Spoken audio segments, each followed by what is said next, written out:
പാപമില്ലാത്തവനായതാൻ ഭാവികളായ ഞങ്ങൾക്ക് വേണ്ടി തിരുവിഷ്ടപ്രകാരം മരണം കൈവരിപ്പാൻ ഒരുങ്ങിയപ്പോൾ ലോകത്തിൻ്റെ ജീവനും രക്ഷയ്ക്കും വേണ്ടി താൻ ഒറ്റിക്കൊടുക്കപ്പെട്ടതായ രാത്രിയിൽ നിഷ്കളങ്കവും നിർമ്മലവും പരിശുദ്ധവുമായ തൃക്കരങ്ങളിൽ അപ്പമെടുത്ത് പിതാവാം ദൈവമേ നിന്നെ കാണിച്ച് സ്തോത്രം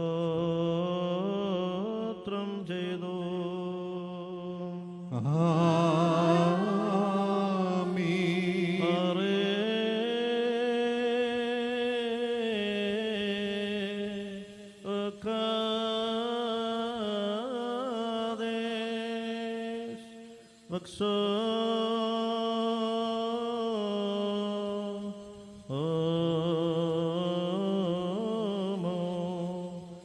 മുറിച്ച് തന്റെ ശിഷ്യന്മാർക്ക് നൽകിക്കൊണ്ടരുളി ചെയ്തു, വാങ്ങി ഭക്ഷിക്കുവീൻ, ഇത് എൻ്റെ ശരീരം ആകുന്നു.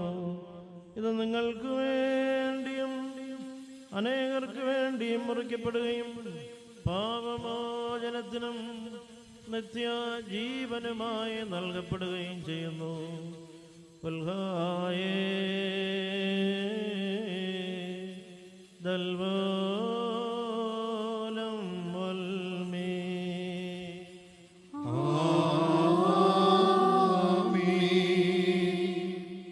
അപ്രകാരം തന്നെ താഴത്തിന് ശേഷം വീഞ്ഞും വെള്ളവും കലർത്തിയ കാസായമെടുത്ത് സ്തോത്രം ചെയ്തു.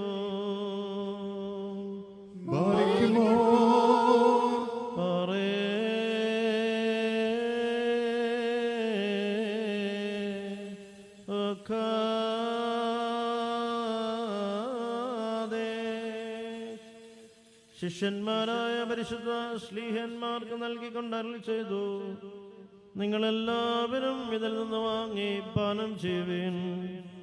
ഇത് പുതിയ നിയമത്തിലെ എൻ്റെ രക്തം ആകുന്നു. ഇത് നിങ്ങൾക്ക് വേണ്ടിയും അനേകർക്ക് വേണ്ടിയും ചിന്തപ്പെടുകയും പാപമോചനത്തിനും നിത്യജീവനുമായി നൽകപ്പെടുകയും ചെയ്യുന്നു. വൽഹായേ